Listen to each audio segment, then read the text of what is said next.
first guest is an Academy Award winner, which is always a nice thing to have. Currently, you can see him in Bandits and The Man Who Wasn't There, which opened nationwide today. Please welcome Billy Bob Thornton.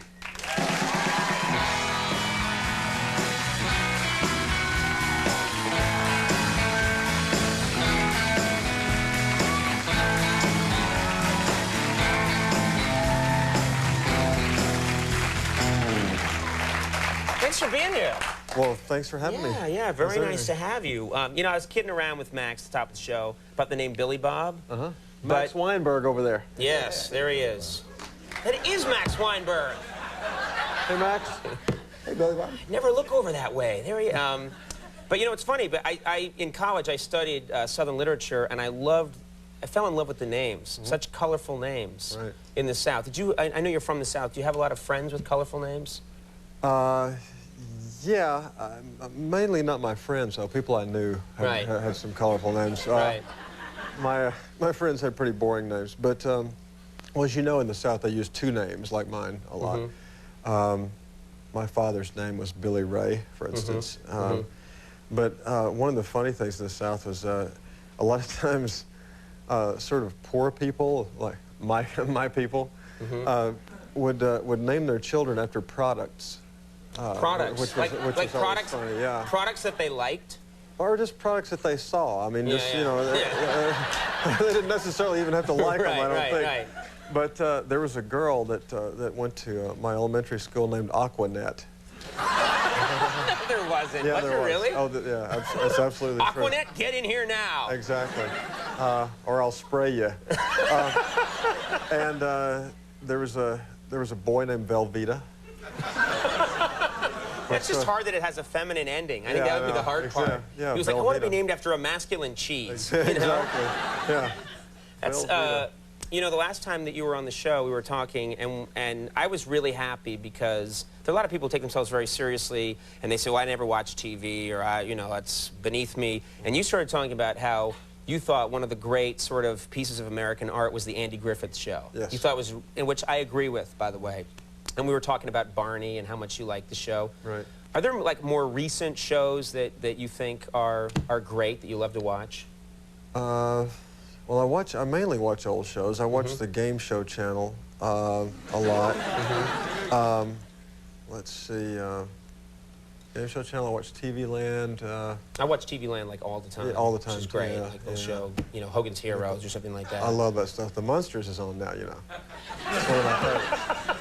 But what's anything more recent than that? Well, there's one that I you know, that when they talk about guilty pleasures, you know, this one's so guilty you have no idea. I like Saved by the Bell.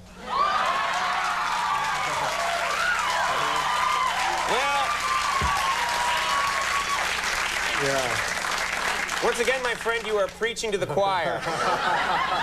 You and I agree on everything. Oh, yeah. I mean, you know what? One time they had a two-parter. I almost lost my mind. I just love that.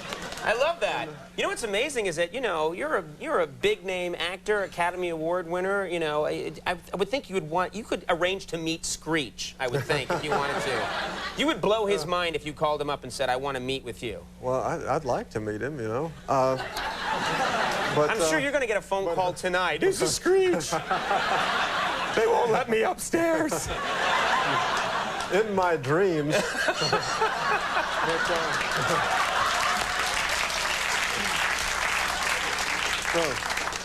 Let me ask you about your family a bit. I was fascinated to find out that your mom is a psychic. Is that right? Yeah. Yeah, she used to speak at medical conventions on parapsychology and that kind of deal. But she doesn't really do it much anymore. She doesn't read for people much anymore, but she did at one point. She made a prediction about your career that came true. Yeah, she's made a few, but I mean, she made one that was just, you know, some stuff is really obscure, you know, you just can't imagine, you know, that it would happen. But she told me way before I even came to California to be an actor, which has been, God, in the 30s. Right. She said, nobody laughed. I told people before he came out that you were 95 years old. You've got to laugh. Go easy on him. But anyways, so, no, she said that someday Burt Reynolds was going to help me out somehow, and I thought, well, I mean, because at the time I was just playing baseball and stuff. I didn't really think about that kind of thing. And sure enough, back in the late 80s, I got a call one day, and Burt Reynolds wanted me on his new TV show, Evening Shade, and I went and did 2 or 3 episodes of it. And from that, I got another TV series with John Ritter, and that's when I started to sort of make a living as an actor. So that really started things for you. What's yeah, strange is that her prediction was so, a lot of, you know, people would make a broad prediction like a famous celebrity will help you. Yeah, right. But this is to say Burt Reynolds is going to help you, exactly. and then Burt Reynolds helps you is pretty amazing. Oh, it's pretty darn amazing. I mean, the only thing that would have been more amazing if it had been something like Charles Nelson Riley. You know? He may still influence your career. You just never know. Now, you are a superstitious person, is that fair to say? Yeah, I mean, I have phobias. Actually, this movie I just had out, Bandits, I played a character who had a lot of phobias. He was sort of a hypochondriac, things like that. But I've got a few phobias myself. You have phobias about numbers, is that right? Yeah, that's a sort of obsessive-compulsive deal, I think, about numbers. Yeah. Right. Yeah. I mean, it borders on Tourette's, really. It's really pretty strange. Well, a lot of talented people have those kind of compulsions. Yeah, you have one that I had never heard of, though, which is certain kinds of antique furniture freak you out? That's true. I'm freaked out by expensive pieces of antique furniture because they are inaccessible to me. But what about, like, you have, what freaks you out about antique furniture? Well, what kinds? it's not just antique furniture. It's pretty specific. Mainly stuff in England and France. It's sort of a European thing. I don't have any problem with Asian antiques. Right. But, I mean, like, something could be like 9,000 years old in any Asian country, and I'm okay with it. But something anywhere before like 1950 in England, I can't deal with it. Just can't have it. I don't understand it. I respect it. I accept it. I don't understand it. Well, one of the fears I have is that I actually put in Bandits is the fear of Benjamin Disraeli's hair, which comes from a movie I saw. Prime Minister of England in what, the 1850s or something, right? Yeah, exactly. Yeah. Me too. I also. But I mean, everybody has that one. You know? Yeah. Whole audience like, oh yeah. Well, Benjamin Disraeli's hair. That's right. I got to ask you about this because I heard about it. I don't know if it's true, but you and your wife, Angelina Jolie, have bought a new house apparently, and you're building a very special room. Is that true? Yeah. Well, I mean, that was. They say a lot of stuff about us. Right. And, you know, 90% of it is just some crap that they make up. But. The one thing that is true is that we're going to build a room with a Velcro wall, and we really got that from just seeing this other talk show host jump on the wall. You know. Well, I mean, Letterman famously did that in, which was great. He did it in the 1980s. He jumped up on a trampoline and stuck to a wall. That's right, and we want to do that. I know, you know, you got us all. I know, that sounds like fun. But the only thing about it, we were talking about it one day, and we decided we shouldn't do it when the other one's not at home, because then, you know, you'll be on the wall like. Exactly.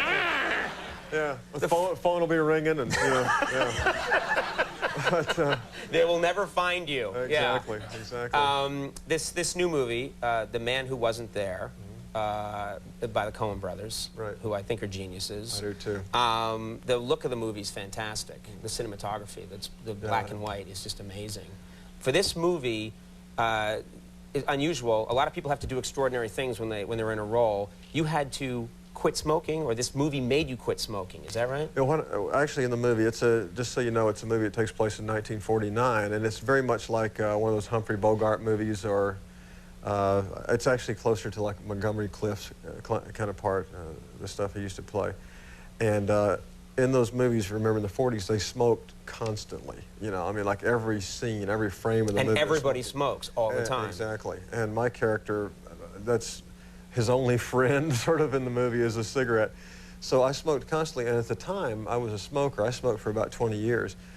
And so in the movie, we would do 5 or 6 takes on a scene where I was smoking these non-filter cigarettes from the 40s, and then when they would cut, and I'd take a break and go back to the trailer, I would smoke, because that's what you do. So I'm smoking in the movie, and I'm smoking all the time, so I ended up smoking twice as much as normal. And after the movie, I quit smoking, and I've been quit for about 1 year and 2 months now. That's amazing. Yeah. It's actually a new... It's weird. It's like you came up with, if the patch doesn't work, just get cast in a Coen Brothers movie. Yeah, exactly. And it will work for you, too. Absolutely. We have a clip here from the movie. What do we need to know? Anything we need to know to set this up? Well, there's a young actress named Scarlett Johansson who's wonderful, and I have sort of an obsession with her. I want to be her manager, because I'm just a guy who has no place in life. I kind of don't fit in society. And I'm just looking for something to be, and I want to be her manager because she plays piano. And she's not even really interested in being, she's only like 14 or something. She doesn't really want a career yet. And I'm trying to convince her that she's got to go see this French piano teacher that I've met. Okay, let's take a look at this clip from The Man Who Wasn't There. It's such a different role, too. Yeah. It's like, Bandits and The Man Who Wasn't There are in theaters now, and you're going to be hosting Saturday Night Live with musical guest Creed. That's right. Is this your first time hosting? Have you done it before? Yeah, they've asked me to do it before, but I was always chicken, and I'm still chicken. Yeah, I think it's going to be a great show. It's really fun. It's been fun working with those guys, and boy, I mean, it's live from New York, you know. Great, you didn't know that when you showed up. Oh, yeah, exactly. what? Exactly. Hey, thank you so much for doing Thanks it. Great to have you back. Billy Bob Thornton, Jennifer Garner coming up. We'll take a break. We'll be right back.